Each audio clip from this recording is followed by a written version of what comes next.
السلام علیکم ورحمۃ اللہ وبرکاتہ. بسم اللہ الرحمن الرحیم. رب اشرح لی صدری ویسر لی امری واحلل عقدۃ من لسانی یفقہوا قولی. رب زدنی علما. رب یسر ولا تعسر وتمم بالخیر وبک نستعین. آمین یا رب العالمین. آج اللہ کی فضل سے آیت 118 سورۃ الانعام پڑھیں گے. اعوذ باللہ من الشیطان الرجیم. بسم اللہ الرحمن الرحیم. پس کلو کھو امر کا صیغہ ہے. فکلو پس کھو مما اس چیز میں سے. کس میں سے؟ ذکر ذکر کیا گیا، لیا گیا، بلند کیا گیا. کس چیز کو؟ اسم کہتے ہیں نام. کس کا نام؟ اللہ تعالیٰ کا. ذکر اسم اللہ ذکر کیا گیا یا بلند کیا گیا یا لیا گیا اللہ کا نام. علیہ پر ہے ہی کی ضمیر راجع ہو رہی ہے. علیہ جس پر. فکلوا مما ذکر اسم اللہ علیہ پس جس چیز پر ذبح کے وقت اللہ کا نام لیا جائے تو اس سے کھاؤ. ان کنتم اگر تم ہو بآیاتہ اس کی آیات پر، یعنی قرآن کریم کی آیات پر، اللہ کی احکامات جو ہیں اس پر، مؤمنین ایمان رکھنے والے ہو، ایمان لانے والے ہو. ان کنتم بآیاتہ مؤمنین اگر تم اس کی آیتوں پر ایمان لانے والے ہو تو کیا حکم ملا کہ جس پر، یعنی جس چیز پر ذبح کے وقت اللہ کا نام لیا جائے تو اس سے کھاؤ. وما اور کیا ہے، لکھم تمہیں. کہتے ہیں نا کہ ایک سبب کیا ہے، وجہ کیا ہے، تمہیں ہو کیا گیا، کیا ہوا. اعلیٰ کہ نہیں، تأکلوا تم کھاتے ہو، مما من اور ما تھا نا، اس چیز میں سے ذکر اسم اللہ جس پر اللہ کا نام لیا گیا ہے، علیہ جس پر. ذکر بلند کیا گیا ہے، لیا گیا ہے اسم اللہ اللہ کا نام، علیہ ذبح کے وقت جس پر، یعنی جس جانور پر ذبح کے وقت اللہ کا نام لیا گیا ہے. وما لکم الا تأکلوا مما ذکر اسم اللہ علیہ اور کیا ہوا تمہیں کہ تم اس جانور کو جس پر اللہ کا نام لیا گیا ہے نہیں کھاتے ہو. وقد فصل اور اس نے واضح کر دیا، مفصل بیان کر دیا، ڈیٹیل بتا دی، وضاحت کر دی، لکم تمہارے لیے، ما حرما جو حرام کیا گیا، علیکم تم پر. وقد فصل لکم ما حرم علیکم اللہ تعالیٰ نے مفصل بیان کر دیا ہے تمہارے لیے جو اس نے تم پر حرام کیا ہے. وقد فصل اور اس نے واضح کر دیا. واضح اس پہ بھی توجہ کی حاجت ہے کہ اللہ تعالیٰ نے واضح کر دیا جو حلال ہے جو حرام ہے سب کی وضاحت. تو آگے پھر تمہیں کیا ہو گیا کہ جس پر چیز پر اللہ کا نام لیا جائے تم نہیں کھاتے ہو، حالانکہ جو چیزیں اس نے تمہارے لیے حرام ٹھہرا دی ہیں وہ ایک ایک کر کے بیان کر دی ہیں. الا مگر، ما جب، اضطررتم تم مجبور ہو جاؤ، ناچار ہو جاؤ، یعنی مجبوری کی حالت میں. ضرر کہتے ہیں نقصان کو، اضطرار تھا نا اصل میں. تو ہاں مجبور ہو جاؤ، الیہ اس کے لیے. یعنی ویسے تو آپ حد سے گزرنے والے نہیں ہو، حرام نہیں کھاتے ہو، لیکن کچھ اور ہے نہیں، مجبوری ہے، ناچارگی کی حالت میں، تو پھر اللہ اجازت دے رہا ہے. مگر وہ چیز کہ تم اس کی طرف مجبور ہو جاؤ، یعنی اس صورت میں کہ ان کے کھانے کے لیے ناچار ہو جاؤ، مجبور ہو جاؤ تو اجازت ہے. وَإِنَّ كَثِيرًا اور بے شک بہت سے، لَيُضِلُّونَ لا یہاں دیکھیں لام تاکید ہے، ضاد لام روٹ ورڈ ہے. ہدایت کے اپوزٹ ضلالت میں نے آپ کو بتایا تھا، بہکاتے ہیں گمراہ کرتے ہیں، ہٹاتے ہیں. بس خواہ مخواہ کی دلیلیں دے گے، وضاحت میں انشاءاللہ پڑھیں گے. بِأَهْوَائِهِمْ، اپنی نفس کی خواہشوں سے یا اپنی خواہشوں سے، بغیر علم، بغیر علم کے، بے سوچے سمجھے، یعنی علم تو ان کے پاس ہے نہیں، بس لمبی لمبی چھوڑ رہے ہیں. خود تو گمراہ ہیں ہی لیکن دوسروں کو بھی گمراہ کر رہے ہیں. وَإِنَّ كَثِيرًا لَيُضِلُّونَ بِأَهْوَائِهِمْ بِغَيْرِ علم، اور بے شک بہت سے لوگ اپنی خواہشوں سے بے علمی کے باعث گمراہ کرتے ہیں. یعنی بہت سے لوگ بے سوچے سمجھے اپنی نفس کی خواہشوں سے لوگوں کو بہکا رہے ہیں. تو بہکانے میں آتے کون ہیں؟ جن کے پاس خود علم نہیں ہوتا. ان ربک، بے شک آپ کا رب، ہوا وہ عالم، زیادہ جانتا ہے، بالمعتدین، حد سے بڑھنے والوں کو، یعنی کہ جو حد سے بڑھنے والے ہیں ان کو رب کریم جانتا ہے. وذرو، اور چھوڑ دو اور ترک کر دو، ظاہر الاسم، کھلا ہوا، ظاہر جو ہوتا ہے نا، ایک جیسے نمازیں ہوتی ہیں سری اور جہری. کون سی سری ہوتی ہے کون سی جہری آپ جانتے ہیں. جو بلند آواز میں جس میں تلاوت ہوتی ہے وہ تو جہری ہوتی ہے نا. اور چھوڑ دو ظاہر کے گناہوں کو، ترک کر دو ظاہری گناہوں کو، وباطن، اور چھپے ہوئے دونوں کو. ظاہری اور پوشیدہ ہر طرح کا گناہ چھوڑنے کا یہاں حکم ہو رہا ہے کہ ترک کر دو. ان الذین، بے شک جو لوگ، یکسبون، اکتساب کرتے ہیں، کماتے ہیں، کس چیز کو؟ اسم، گناہ کو. سیجزون، ان قریب سزا پائیں گے، جلدی انہیں سزا دی جائے گی، بما، بسبب اس کے، یعنی اس گناہ کے سبب، کانو یقتارفون. یقتارفون کا معنی ہوتا ہے اکتساب کرنا، کمانا. تو یقتارفون وہ کماتے ہیں سوری وہ ارتکاب کرتے ہیں.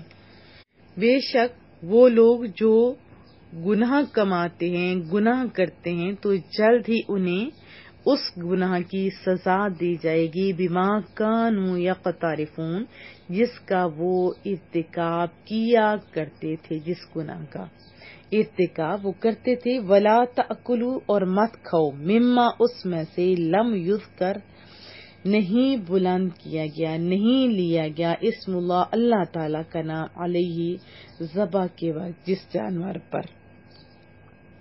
ولا تأکلوا مما لم یذکر اسم اللہ علیہ، اور جس چیز پر ذبح کے وقت اللہ کا نام نہ لیا جائے اس سے مت کھاؤ.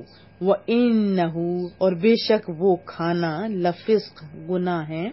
وَإِنَّهُ لفسق، اور اس کا کھانا نافرمانی ہے، گناہ ہے. وَإِنَّ الشَّيَاطِينَ، اور بے شک جو شیاطین ہے، شیطان شطن سے ہے، رحمت سے دور، نا امید. اور بھی اس کے بہت سارے معنی بتائے تھے، اس لیے کوئی بھی درس نہ چھوڑا کریں. شیطان کی جمع شیاطین. اور بے شک جو شیطان ہیں، لیوحون، دلوں میں ڈالتے ہیں، پیغام بھیجتے رہتے ہیں، یعنی جیسے وسوسے ڈالتے ہیں. کیا کرتے ہیں؟ وسوسے ڈالتے ہیں. الی اولیائہم، اپنے دوستوں کے، اپنے رفیقوں کی طرف، یا اپنے دوستوں کے دلوں میں، رفیقوں کے دلوں میں. لیجادلوکم، یعنی یہ جو اعتراضات ہیں یہ دوستوں کے دلوں میں ڈالتے رہتے تاکہ وہ تم سے جھگڑیں، تاکہ وہ، یجادلو کا معنی ہوتا ہے وہ جھگڑا کریں. وَإِنْ أَطَعْتُمُوهُمْ، اور اگر تم نے ان کی بات مان لی، سنو، إِنَّكُمْ لَمُشْرِكُونَ، بے شک تم بھی کیا ہو جاؤ گے؟ مشرک ہو جاؤ گے. بہت ہی واضح بتا دیا گیا کہ اگر تم ان کا کہا مانو گے تو تم کدھر ہو جاؤ گے؟ مشرک ہو جاؤ گے. وضاحت انشاءاللہ تعالی ہم سنیں گے. پہلے ہم لوگ جو پچھلی آیات پڑھی تھی، جیسے سورہ آل عمران کی آیت 64 اور اسی طرح سورہ توبہ کی 31 آیت ہے، دونوں کا مضمون سیم ہے. امام ترمذی نے حضرت عدی بن حاتم رضی اللہ تعالی عنہ سے نقل کی ہے کہ جب یہ آیت مبارکہ نازل ہوئی نا، اتخذوا احبارهم ورهبانهم اربابا من دون اللہ، تو حضرت عدی بن حاتم کہتے ہیں کہ میں نے رسول اللہ صلی اللہ علیہ وسلم سے عرض کی، یا رسول اللہ صلی اللہ علیہ وسلم، ہم ان کی عبادت تو نہیں کیا کرتے تھے؟ رسول اللہ صلی اللہ علیہ وسلم نے فرمایا کہ بتاؤ، کیا ایسا نہیں تھا کہ وہ جس حلال چیز کو چاہتے حرام کر دیتے اور جس حرام چیز کو چاہتے حلال کر دیتے، اور تم لوگ ان کے احکام کی پیروی کیا کرتے تھے؟ تو حضرت عدی بن حاتم عرض کرنے لگے کہ محبوبہ، ہاں ایسا تو ہم کرتے تھے۔ تو رسول اللہ صلی اللہ علیہ وسلم نے فرمایا، ہوا ذاک، یہی تو بات قرآن بول رہے ہیں نا، یہی تو بات ہے، یعنی اللہ کے حکم کی بغیر کسی کو حلال اور حرام کرنے کے کلی اختیارات سونپ دینا ہی تو اس کی عبادت کرنا ہے، اس کو رب بنانا ہے۔ ابھی بھی کوئی شخص کسی کے متعلق یہ عقیدہ رکھے کہ وہ شریعت کی حلال کردہ چیزوں کو حرام اور حرام کردہ چیزوں کو حلال کر سکتا ہے، تو وہ بھی اسی توبیخ کا مستحق ہے۔ تو یہ جو آیات ہیں بار بار آپ پڑھیں، معنی اگر لفظی معنی خود بھی پڑھیں گے تو آپ کو بہت کچھ سمجھ آ جائے گی، ٹھیک ہے۔ اصل بات یہ تھی کہ کفار مسلمانوں پر اعتراض کرتے تھے کیا کہ یہ مسلمان بڑے عجیب لوگ ہیں، جس چیز کو اللہ مارے اسے تو حرام سمجھتے ہیں، اور جسے یہ خود ذبح کرتے ہیں اسے حلال جانتے ہیں۔ تو اس کے متعلق فرمایا کہ یہ سارے شیطانی وسوسے ہیں۔ پہلی بات تو یہ کہ ان کا کہنا سرے سے ہی غلط ہے کہ جو چیز خود مرے اس کو بھی اللہ تعالیٰ نے اتنی زندگی دی ہوتی ہے، اس کو بھی تو اللہ نے مارا ہوتا ہے نا، جس کو ذبح کیا جائے اس کو ذبح کرنے والے نے مارا، یہ وہ کہتے تھے۔ تو ہر چیز کا مارنے والا اللہ تعالیٰ ہی ہے، اس طرح تو پھر کوئی چیز بھی حرام نہ ہونی چاہیے نا، ہاں؟ ایسا نہیں ہے، بلکہ حلال اور حرام کے لیے اللہ تعالیٰ کے احکام کی پابندی لازمی ہے۔ اپنے ڈھگوسلوں سے، قیاس آرائیوں سے کام لینا یہ ایمان کے خلاف ہے۔ جس حلال چیز کو اللہ کا نام لے کر ذبح کیا جائے اس سے کھانا چاہیے، یہاں واضح طور پر فرمایا، اور جو چیزیں حرام تھی ان کے متعلق اللہ نے فرما دیا، آگاہ کر دیا۔ اب یہ کتنی جہالت اور حماقت ہے کہ جس چیز کو اللہ تعالیٰ نے حرام نہیں کیا اسے حرام سمجھا جائے، اور جس جانور کو کلمہ گو اللہ کے نام سے ذبح کریں اس کو نہ کھایا جائے۔ تو اس آیت میں وہ لوگ بھی تو غور کریں نا جو اس جانور کو حرام کہتے ہیں جسے اللہ کا نام لے کر ذبح کیا جاتا ہے، اور ذبح کے وقت کسی غیر کا نام نہیں لیا جاتا۔ مقصد کیا ہوتا ہے؟ ایصال ثواب۔ تو سوچیں کہیں وہ تو اس آیت کا مصداق نہیں؟ لمحہ فکریہ ہے نا، ذرا سوچیں۔ دیکھیں واضح طور پہ اللہ تعالیٰ نے احکامات بتا دیے، رسول اللہ صلی اللہ علیہ وسلم کی تعلیمات ہمارے سامنے ہیں، جیسے قربانی کا جانور ذبح کے وقت اللہ کا ہی نام لیا جاتا ہے، لیکن رسول اللہ صلی اللہ علیہ وسلم نے فرمایا یہ جانور میری طرف سے، یہ جانور میری امت کی طرف سے۔ وہ تو یہ زیادہ جانتے ہیں نا، حلال اور حرام وہ زیادہ جانتے ہیں کہ آج کے علماء جانتے ہیں۔ پھر حضرت سعد ان کی والدہ جب اس دنیا سے تشریف لے گئی تو پھر ان کے ایصال ثواب کے لیے ایک کنواں مختص کیا گیا، اور اس کنویں کا نام بھی سعد کی والدہ کا آج بھی وہی مشہور ہے، آج بھی ایسے ہی مشہور ہے نا، اس کا پانی بھی پاک تھا، ٹھیک ہے۔ اور یہ کون بتا رہا تھا؟ کس نے ایصال ثواب کا حکم دیا؟ رسول اللہ صلی اللہ علیہ وسلم نے۔ پھر آیت کا ترجمہ سنیے، اور کیا ہو گیا تمہیں کہ تم جس جانور پر ذبح کے وقت اللہ کا نام لیا گیا ہے اس سے نہیں کھاتے ہو؟ کہنے والے تو چلے جو کچھ بھی کہیں، آپ مجھے خود بتائیے، آپ تو مسلمان ہیں نا، اور اس میں واضح طور پہ آیا کہ اگر تم قرآن کریم کی آیات پر ایمان رکھتے ہو، آپ ایمان رکھتے ہو، اس لیے خود بھی علم حاصل کریں، اپنی ایمان کی حفاظت کریں، اللہ پاک سمجھ عطا فرمائے۔ رسول اللہ صلی اللہ علیہ وسلم نے فرمایا کہ قرآن کریم اجمالی طور پر کلام کی 5 قسموں پر اترا، جیسے حلال، حرام، محکم، متشابہ اور مثالیں۔ لہذا حلال کو حلال جانو، حرام کو حرام مانو، محکم پر عمل کرو، متشابہ پر ایمان لاؤ اور مثالوں سے عبرت پکڑو۔ یہ مشکات المصابیح میں ہے، ٹھیک ہے۔ حضرت صہیب رضی اللہ تعالیٰ عنہ سے روایت ہے، رسول اللہ نے فرمایا کہ اس شخص کا قرآن پر ایمان نہیں جو اس کی حرام کی ہوئی چیزوں کو حلال سمجھے، بحوالہ ترمذی شریف۔ تو آج سے آپ پکا پرومس کریں کہ ہم وہی مانیں گے جو ہمیں قرآن کریم حکم دیتے ہیں، جو اللہ اور اس کے رسول کے احکامات ہیں ہم اسی پر عمل کریں گے، ٹھیک ہے۔